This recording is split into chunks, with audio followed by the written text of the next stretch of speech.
Olá pessoal, tudo bem? Na aula de hoje nós vamos estudar a indução eletromagnética. A indução eletromagnética, que é um dos fenômenos mais importantes dentro do eletromagnetismo, foi um fenômeno observado inicialmente no ano de 1831, independentemente pelos físicos Michael Faraday e Joseph Henry. Eles verificaram, a partir de uma certa experiência, na qual eles faziam variar a intensidade da corrente elétrica através de solenoides enrolados em um núcleo de ferro, verificando então que a partir da variação da intensidade dessa corrente elétrica, era capaz de produzir uma corrente elétrica induzida em um enrolamento secundário. Aqui nessa figura o que nós temos é uma representação de uma experiência similar à que foi feita por Michael Faraday na descoberta da indução eletromagnética. Bom, essa experiência ela constitui-se de dois enrolamentos de fios, dois solenoides, sendo que um deles encontra-se ligado em uma fonte de tensão. O outro solenoide ele está ligado em um galvanômetro, que é um dispositivo que é capaz de acusar intensidade de corrente elétrica. Esse galvanômetro ele era analógico com um ponteiro indicando sentidos de corrente elétrica. No meio nós temos ali um núcleo, um anel de ferro, no qual esses enrolamentos estão colocados. Então o que ele verificava é que no momento em que ele produzia ou desligava a corrente elétrica naquele enrolamento que possui a fonte, o que acontecia no momento em que a corrente era ligada ou desligada era que o galvanômetro no enrolamento do outro lado acabava então acusando o aparecimento de uma corrente elétrica. Então, a partir do momento em que a corrente estava variando do lado esquerdo, ou seja, do lado onde está ligada a fonte de tensão, surgia uma corrente elétrica induzida no enrolamento secundário a partir dessa variação da corrente, então. Aqui na próxima figura que nós temos é um outro exemplo de uma experiência simples, na qual pode-se verificar o aparecimento de uma corrente elétrica induzida em um solenoide. Então, o que nós temos é um solenoide, ou uma bobina, uma espira, né, um fio condutor enrolado em forma circular, no qual está ligado também um galvanômetro. Nas proximidades desse solenoide é colocado um ímã. E esse ímã, então, o que você faz é produzir um movimento relativo entre o ímã e a espira. No momento em que você desloca o ímã em relação ao ímã, aproxima ou afasta, o galvanômetro também acaba acusando uma corrente elétrica induzida. Tanto com o afastamento quanto com a aproximação do ímã em relação à espira, surge uma corrente elétrica induzida nesta. Na nossa próxima figura, o que nós fazemos é manter o ímã estático, o ímã parado, e movimentar a espira em relação ao ímã. No momento em que você aproxima ou afasta a bobina em relação ao ímã, o galvanômetro também acusa o aparecimento de uma corrente elétrica induzida. É importante verificar que no momento em que você altera o sentido de movimento relativo entre a espira e o ímã, o sentido da corrente elétrica induzida, mostrado pelo galvanômetro, também troca de sentido. No momento que você aumenta a velocidade de aproximação entre a bobina e o ímã, acontece um aumento na intensidade da corrente elétrica induzida também. Agora a gente vai dar uma olhada no conceito de fluxo do campo magnético. O conceito de fluxo de campo é um conceito que foi inventado inicialmente pelo físico Michael Faraday. Ele imaginava que tanto o campo magnético quanto o campo elétrico eram substâncias fluidas a partir do espaço, ou seja, eram substâncias materiais, então a variação desse campo magnético ou desse campo elétrico poderiam ser compreendidos a partir da ideia de fluxo, sendo que fluxo é a ideia de alguma coisa que está escoando através de alguma área, através de alguma superfície. Então, a partir desse conceito, a partir da ideia de fluxo de campo magnético, foi que o Faraday, então, enunciou a lei da indução eletromagnética. Então, aqui na nossa figura, a gente tem um exemplo, uma ilustração que pode nos dar mais ou menos uma ideia de fluxo. Se nós imaginarmos que essas linhas de campo magnético são linhas de alguma coisa que está escoando através desse anel, através dessa espira, a gente pode pensar que quanto maior for o número de linhas por unidade de área que estão passando através desse anel, maior será o fluxo do campo magnético através dessa superfície. Então, a partir do conceito de linhas, imaginamos o conceito de fluxo do campo magnético, que não é uma coisa material, mas nós podemos pensar dessa forma para compreender, então, essa ideia de fluxo. Então, nesse nosso próximo desenho, o que nós fazemos é representar uma superfície de área A, pode ser o nosso solenoide, a nossa espira circular, com uma certa área A, e a partir dessa superfície, a partir desse plano dessa superfície, nós também definimos um vetor normal a ela, ou seja, um vetor que faz um ângulo de 90 graus com relação à superfície plana do solenoide ou dessa espira. E ali nós temos também nessa região um vetor campo magnético representado pelo B, que está, no caso, atravessando essa superfície, formando um ângulo igual a θ com relação a esse vetor normal ao plano dessa superfície, dessa espira aí. Então, o que nós vamos ter, aí uma ideia para o fluxo, então, do campo magnético através dessa espira, é uma coisa que vai depender da intensidade do campo magnético, ou seja, do B. Quanto maior for a intensidade do campo, a gente imagina que maior vai ser a quantidade de linhas que estarão atravessando essa superfície. Vezes a área dessa superfície plana, quanto maior for essa superfície, maior será o fluxo através dela também, e isso também acaba dependendo do ângulo formado entre aquele vetor N, aquele vetor normal à superfície, e o vetor campo magnético. Bom, a dependência, então, desse ângulo pode ser vista muito claramente quando nós tivermos a situação na qual, por exemplo, esse ângulo é igual a 90 graus.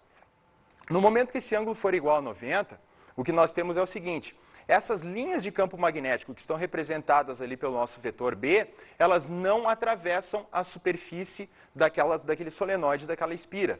Portanto, nós temos aí a ideia de que o fluxo do campo magnético através dela será igual a zero. Então, é por isso que existe aquele termo cosseno de θ. Quando o ângulo for igual a 90, o cosseno é igual a zero, então não há um fluxo através dessa espira.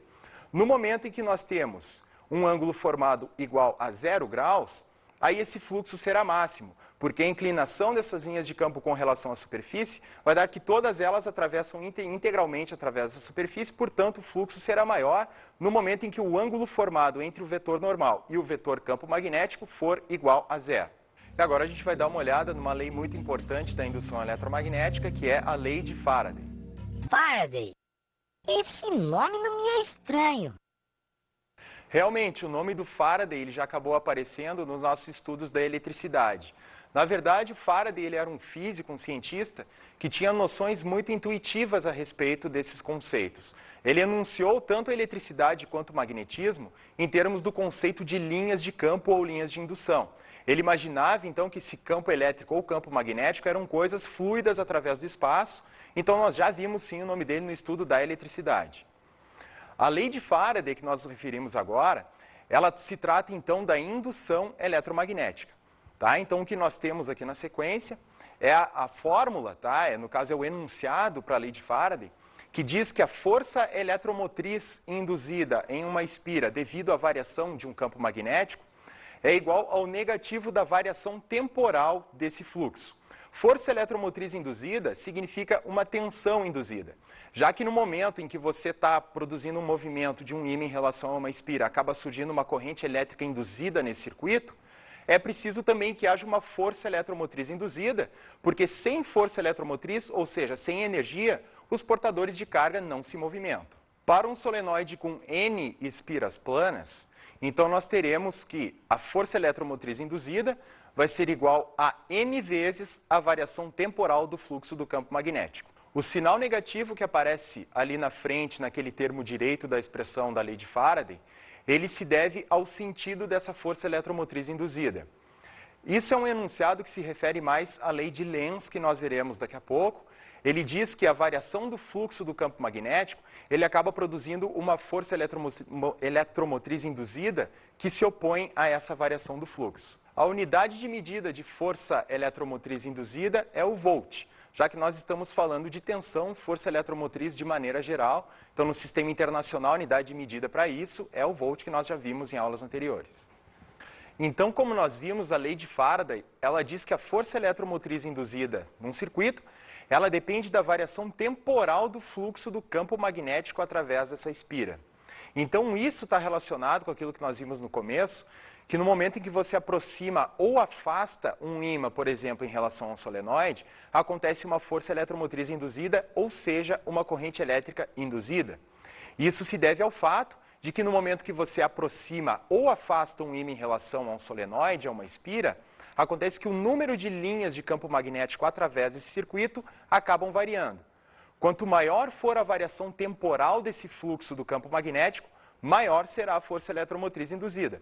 Portanto, por exemplo, quanto mais rápido você aproximar ou afastar um solenoide de um ímã ou de uma espira, o que vai acontecer então é uma maior intensidade da força eletromotriz induzida, pelo fato de que a variação do fluxo do campo magnético está acontecendo mais rapidamente.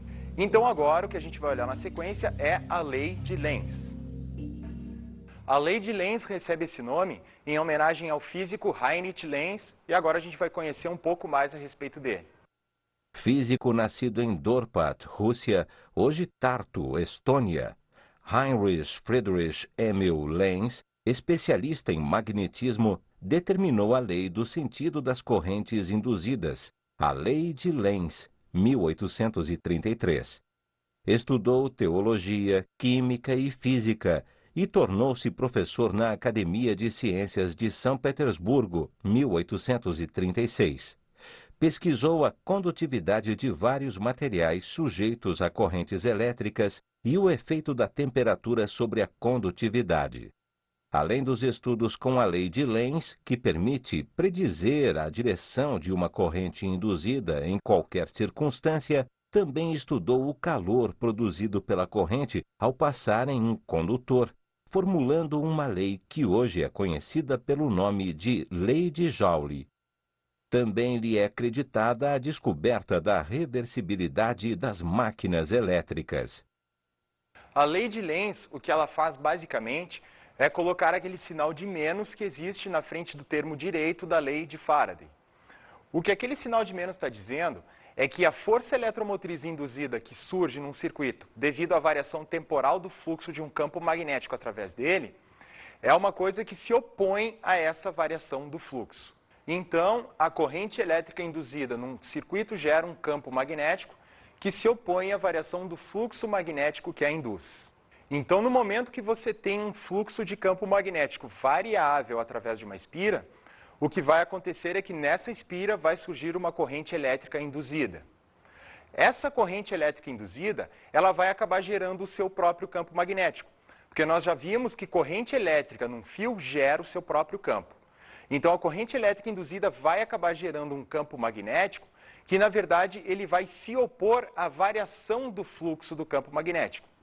Então, o que acontece é que a corrente elétrica induzida, ela se opõe, ela acaba produzindo efeitos que se opõem à variação do fluxo que ela está produzindo.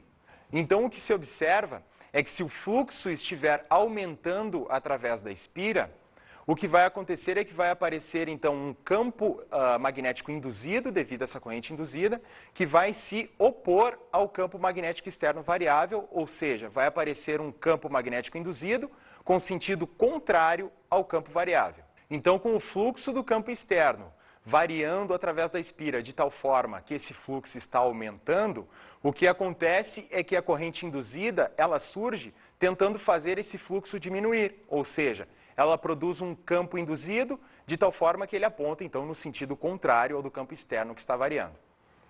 No momento que nós tivermos um fluxo diminuindo através da espira, o que vai acontecer, então, é que essa corrente induzida, ela vai produzir um campo induzido no mesmo sentido do campo externo variável. Então, pelo fato de que a lei de Lenz diz que a corrente induzida, ela surge sempre tentando se opor à variação do fluxo, no momento em que o fluxo através da espira estiver diminuindo, o que acontece é que a corrente induzida vai produzir um campo induzido, de tal forma que ele vai tentar fazer esse fluxo aumentar, já que ele está diminuindo, ou seja, também apontando num comportamento contrário, né? Já que está diminuindo, vai tentar fazer aumentar. Então, o que acontece é que a partir do sentido do campo induzido que surge numa espira, a partir dessas considerações de aumento ou diminui, é que a gente vai acabar então achando qual será o sentido da corrente elétrica induzida num circuito. Então, o que nós temos aqui é o que acontece no momento em que você tenta realizar uma aproximação relativa entre um ímã e uma espira. No momento que você faz isso, um movimento relativo entre esses dois, vai acontecer uma variação do fluxo do campo magnético através dessa espira, portanto, vai surgir uma corrente elétrica induzida. Então, o que nós temos quando acontece uma aproximação relativa entre esses dois é que o fluxo do campo magnético através da espira está aumentando, pelo fato de que quanto mais próxima essa espira estiver em relação ao ímã, maior será o número de linhas de campo magnético que a estão atravessando, portanto, o fluxo aumenta. Então, nós acabamos de ver que a corrente elétrica induzida, ela se opõe a essa variação do fluxo. Então, o que ela vai tentar fazer é esse fluxo diminuir. Portanto, ela vai gerar um campo magnético de sentido contrário ao do campo magnético produzido pelo ímã. Então, o que a gente pode ver aqui na figura é que existe um campo magnético que está sendo produzido pela espira devido à corrente induzida, que se opõe ao campo produzido pelo ímã. Então nós temos o campo produzido pelo ímã indo em direção à espira, pelo fato desse campo do ímã estar aumentando através da espira, a corrente induzida vai produzir um campo que se opõe a esse campo variável externo, no sentido de tentá-lo fazer diminuir. O que a gente tem no próximo desenho, na nossa próxima figura, é que a gente está gerando ali um afastamento relativo entre a espira e o ímã. Nessa situação do afastamento relativo, acontece então que o campo através da espira, o fluxo desse campo está diminuindo. Portanto, é variação de um fluxo de campo magnético na espira, então vai surgir uma corrente induzida. Só que pelo fato do fluxo estar diminuindo, o que vai acontecer é que o campo induzido vai tentar fazê-lo aumentar. Então, pelo fato de que nós estamos ali gerando um afastamento, o que acontece é que o campo induzido produzido pela corrente vai tentar gerar um fluxo que aumenta através dessa espira, portanto, apontando no mesmo sentido deste, tentando fazer então com que ele aumente. Então, nós vamos ver de que forma que é possível determinar o sentido da corrente induzida a partir desse campo induzido, então. Na verdade, a lei de Lenz, ela é uma consequência do princípio da conservação da energia. Então, o que acontece, o que nós podemos perceber a partir dos desenhos, quando você tenta aproximar um ímã em relação a uma espira, é que ela vai acabar produzindo uma corrente induzida, então, que gera um campo, que vai produzir uma repulsão entre a espira e o ímã. Então, no momento em que você tenta realizar uma aproximação, essa corrente induzida vai gerar uma repulsão entre o ímã e a espira. Então, no nosso próximo desenho, a gente percebe que se a gente tentar gerar um afastamento entre a espira e o ímã, o que acontece é que esse campo induzido vai tentar gerar, então, uma atração. Então, o efeito é sempre o contrário do que acontece com a variação do fluxo. Se você tenta aproximar espira e ímã, o que acontece é um efeito que gera uma repulsão. No momento que você tenta afastá-los, gera um efeito, então, de atração. Então, isso acontece devido ao princípio da conservação da energia. Se nós pensarmos num dispositivo como o da figura que nós temos a seguir, no qual nós temos uma correia de ímãs passando através de uma espira, se o que acontecesse fosse o contrário, ou seja, se eu tentasse gerar um afastamento, a corrente induzida também produziria o mesmo afastamento, então se eu tentasse, por exemplo, deslocar aqueles ímãs no sentido deles se afastarem com relação à espira, a corrente induzida continuaria gerando esse afastamento e essa correia aí de ímãs ia ficar se movimentando infinitamente. Se eu tentasse colocar os ímãs para dentro, no sentido para dentro da espira, e a corrente induzida também ajudasse nisso, gerasse uma atração entre eles, então também ia gerar um movimento contínuo, um movimento perpétuo naquele nosso dispositivo, portanto constituiria um moto perpétuo, que é um dispositivo que viola a lei da conservação de energia da termodinâmica. Portanto, a lei de Lenz, ela é uma consequência clara do princípio da conservação de energia. Se você tenta aproximar as coisas, o efeito é de gerar uma repulsão. Se você tenta afastar, o efeito é de gerar uma atração, justamente para que não se pudesse construir dispositivos como esse, que gerariam energia infinitamente a partir de nenhuma outra fonte. Na sequência que nós teremos é uma demonstração da determinação do sentido da corrente elétrica induzida em duas espiras, a partir do sentido da variação do fluxo do campo magnético através delas. O que nós temos aqui, então, é um fio condutor que está sendo percorrido por uma corrente elétrica de intensidade I, cuja intensidade está aumentando com o decorrer do tempo. À medida que o tempo passa, a intensidade dessa corrente fica cada vez maior. E temos nas proximidades desse fio condutor duas espiras E1 e E2, duas espiras condutoras de áreas iguais e de mesma resistência elétrica. Então, nós observamos que à medida que a intensidade da corrente nesse fio condutor vai aumentando, o que acontece é que o campo magnético produzido por essa corrente também aumenta com o decorrer do tempo. Basta nós lembrarmos que a intensidade do campo magnético produzido por um fio condutor é diretamente proporcional com a intensidade da corrente. Então, devido a isso, nós teremos fluxos de campo magnético aumentando através das espiras E1 e E2, porque o campo magnético nessa região aumenta à medida que o tempo passa. Então, pela regra da mão direita, da determinação do sentido do campo magnético em torno de um fio condutor, nós vemos que na nossa espira E1, o campo magnético que aumenta, o fluxo desse campo magnético aumentando, é de um campo que sai em relação ao plano da espira. E para a espira E2, esse campo magnético que está aumentando é um campo magnético que aponta, então, para dentro do plano da espira. Então, devido à regra que nós temos da lei de Lenz, que a corrente elétrica induzida ela produz um campo que se opõe ao campo variável no momento em que esse fluxo através da espira estiver aumentando, como nas duas espiras o fluxo aumenta, a corrente induzida vai produzir então um campo magnético que está entrando no plano da espira E1 e saindo no plano da espira E2. Portanto, então, a partir desse campo magnético induzido nas duas espiras, a partir da regra da mão direita para o campo magnético em uma espira, nós determinamos então o sentido da corrente elétrica induzida nas duas espiras. Então, o sentido da corrente elétrica induzida na espira E1 será o sentido horário e o sentido da corrente elétrica induzida na espira E2 será o sentido anti-horário. E agora a gente vai dar uma olhada em força eletromotriz de movimento.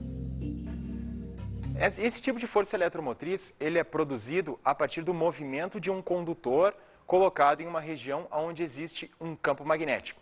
Então, não é a partir da variação do fluxo do campo magnético através de um circuito fechado. É a partir do movimento de um condutor, que não é fechado, numa região onde existe um campo magnético, como nós temos no nosso exemplo aqui. Aquilo que está representado de verde na nossa figura é uma barra condutora, que está realizando um movimento perpendicular na direção fazendo 90 graus, com um campo magnético que existe naquela região, que está sendo representado por aquelas setas que estão na vertical apontando para cima, são as linhas de indução daquele campo magnético. Então, no momento em que você tiver esse fio condutor, essa barra condutora, em movimento nessa região onde existe esse campo magnético, vai surgir então uma força eletromotriz entre as extremidades dessa barra condutora, que tem um comprimento igual a L. E ela se desloca com uma velocidade v nessa região. Então, a força eletromotriz induzida, o seu valor será igual ao produto do comprimento desse condutor que está imerso no campo magnético, vezes a sua velocidade, vezes a intensidade do campo magnético que existe naquela região. Essa força eletromotriz induzida num condutor em movimento, numa região onde existe um campo magnético, ela aparece devido a um efeito que é a redistribuição de cargas nesse condutor, no momento em que ele é colocado numa região onde existe um campo magnético, estando em movimento nesse campo. Então aqui nós temos uma figura que mostra em duas etapas o que aconteceria com supostos portadores de cargas livres positivos nesse nosso condutor. Então o que está representado ali é um condutor, um portador de carga positiva Q, uma carga pontiforme, que está então naquele nosso condutor. Então, devido ao fato do condutor estar em movimento nessa região onde existe um campo, esse portador de carga ele está em movimento, então, no campo magnético. Nós sabemos que cargas elétricas em movimento, numa região onde existe um campo, elas sofrem a ação de uma força magnética. A partir da regra da mão direita para determinar o sentido dessa força, então nós chegaremos à conclusão que a força sobre essa carga apontará para a extremidade de baixo do condutor, fazendo então com que esses supostos portadores de cargas livres positivos no condutor se desloquem até essa extremidade de baixo. À medida que isso vai acontecendo, que uma grande quantidade de cargas vai se deslocando até essa extremidade, então nós ficaremos com o que acontece ali na segunda parte, na segunda metade do nosso desenho. Você vai ter, então, um acúmulo de cargas positivas na extremidade de baixo desse condutor, sobrando, então, um excesso de cargas negativas na parte de cima. Isso vai acabar gerando um campo elétrico uniforme nesse condutor entre as suas extremidades. Então, esse campo também vai acabar gerando uma força elétrica sobre essa carga positiva, de tal forma, então, que essas cargas vão acabar se equilibrando. E o equilíbrio entre a força elétrica e a força magnética vai acabar dando, então, aquela expressão para a força eletromotriz, que é igual ao comprimento do condutor, vezes a sua velocidade, vezes a intensidade do campo magnético. Fazendo as expressões igualando força elétrica igual a força magnética, nós chegamos àquela expressão, então, para a força eletromotriz induzida de movimento. Um exemplo de um condutor em movimento numa região onde existe um campo magnético são os aviões. Os aviões, eles apresentam, a sua superfície ela é condutora, então a gente pode considerar que as extremidades, a distância que separa as duas asas dos aviões como sendo um longo condutor e está em movimento na região do campo magnético terrestre. Então, dependendo da direção formada pelo campo magnético, vocês vão ter uma força eletromotriz induzida entre as extremidades, então, das asas do avião.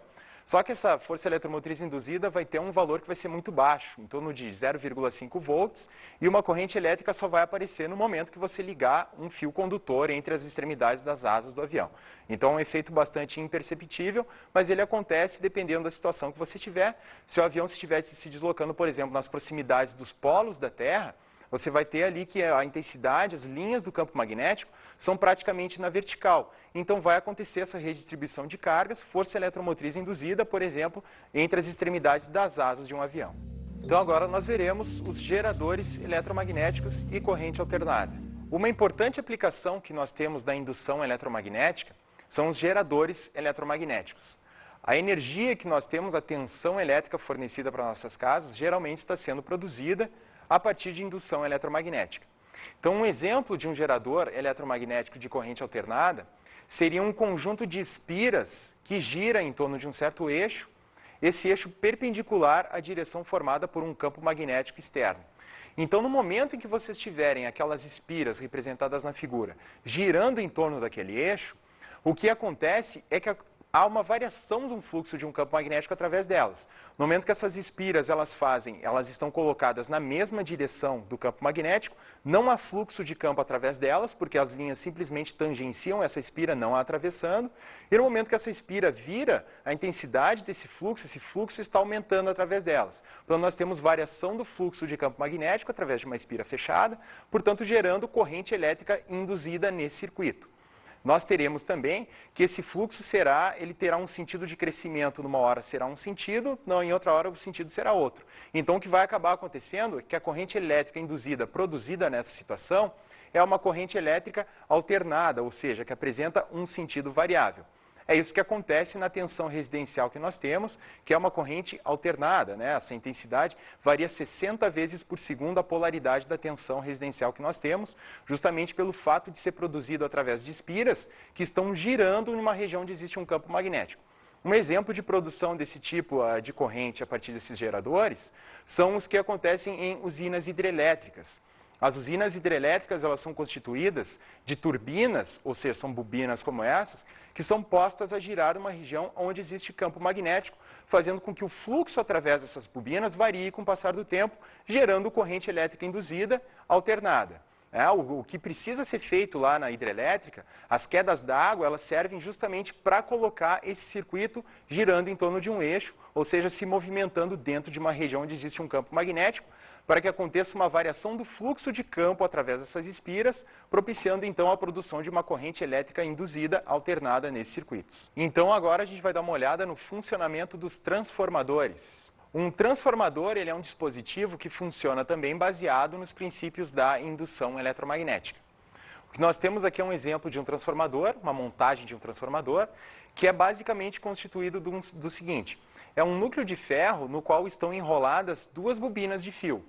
O primeiro enrolamento é chamado de primário e o outro chamado de secundário. O primário ele é ligado através de um gerador de corrente alternada. No momento que você faz isso, você coloca esse primário ligado no gerador de corrente alternada, o que acontece é que no secundário acaba sendo acusada então uma tensão, ou seja, uma força eletromotriz induzida.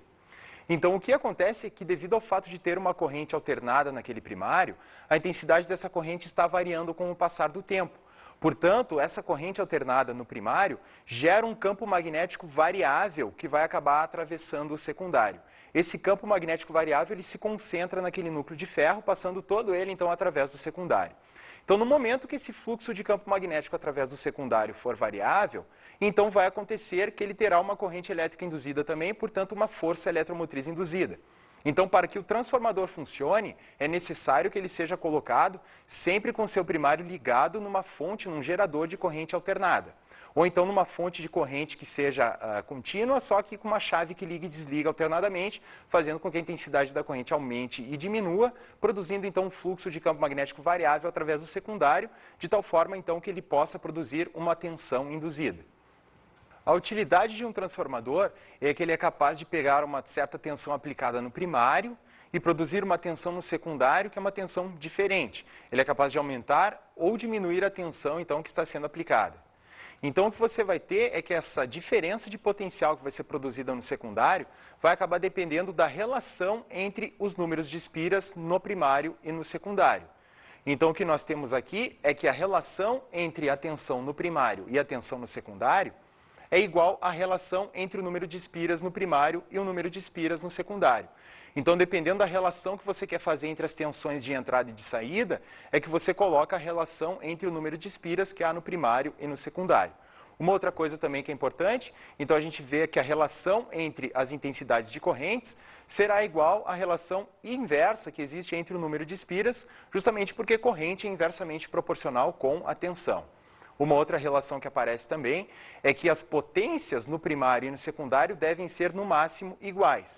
Para um transformador ideal sem dissipação de energia, o que acontece é que a potência elétrica produzida no secundário será no máximo igual à potência elétrica que está sendo produzida no primário. Então, essas potências sendo iguais, nós teremos então a relação entre as correntes e as tensões será dada pelo seguinte: a relação entre as tensões é igual ao inverso da relação entre as correntes. Se você igualar a expressão das potências, porque potência é igual à intensidade de corrente vezes tensão, você acaba chegando facilmente nessa expressão aqui.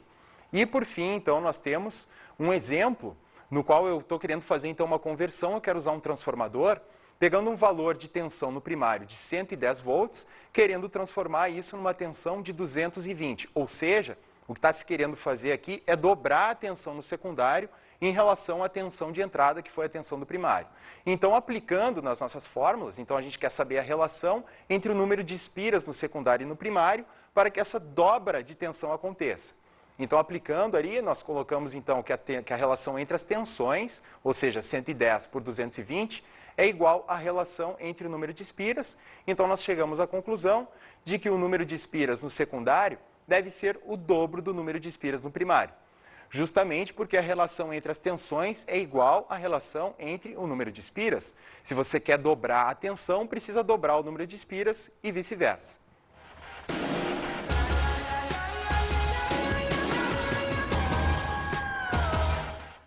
Então, a nossa dica de estudo para hoje seria vocês resolverem os exercícios que vocês têm na apostila, porque são bastante importantes para a fixação desses conceitos.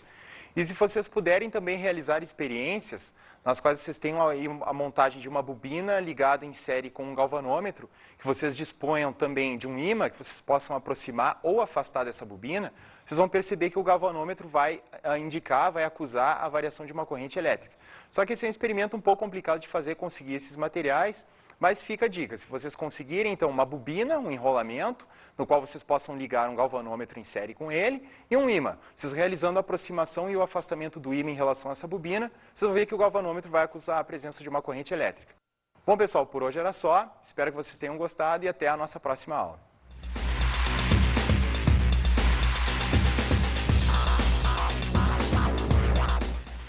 O tema da aula de hoje foi indução eletromagnética. A indução eletromagnética, que é o surgimento de uma força eletromotriz induzida em um circuito a partir da variação do fluxo do campo magnético através deste. Estudamos a lei de Faraday. A lei de Faraday, que diz que a força eletromotriz induzida num circuito depende da taxa com a qual o fluxo do campo magnético está variando através deste. Aprendemos a lei de Lenz. A lei de Lenz, que diz que a força eletromotriz induzida, ela se opõe à variação do fluxo do campo magnético através dessa espira. E vimos os geradores eletromagnéticos e corrente alternada. Os geradores eletromagnéticos que produzem corrente alternada a partir da variação do fluxo do campo magnético através de uma espira em movimento em uma região onde existe um campo. Bons estudos!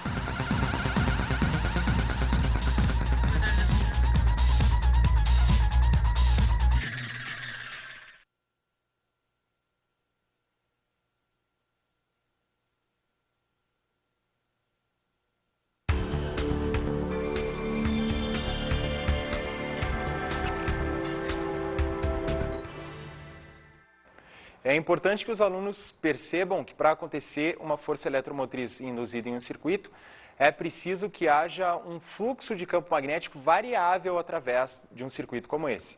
Então é interessante demonstrar diversas situações para eles e pedir que eles identifiquem aonde que está acontecendo, para que eles percebam ou não se está acontecendo uma variação de fluxo de campo através. E aí existem diversos exercícios, né, em livros didáticos, que mostram situações nas quais o fluxo do campo pode estar variando ou não. Como, por exemplo, uma espira colocada em movimento num plano perpendicular a um campo magnético uniforme. Aquela situação em que acontece variação de fluxo, ou seja, força eletromotriz induzida, apenas no momento em que a espira está entrando ou saindo da região onde existe esse campo. No momento em que a espira se movimenta lá no centro, onde o campo é uniforme, não acontece variação do fluxo. Então é importante que eles consigam identificar esse tipo de situações e também as aplicações práticas da força eletromotriz, como por exemplo os transformadores, né, que é um dos motivos pelos quais a corrente que nós temos na nossa residência é uma corrente alternada, pelo fato de que ela precisa ser transformada ao ser levada, por exemplo, das fontes, né, das usinas que geram essa tensão em valores muito elevados, e esses valores de tensão precisam ser transformados até chegar às nossas residências. Então essa é uma das importâncias da força eletromotriz induzida, que seria bastante interessante que os alunos percebessem.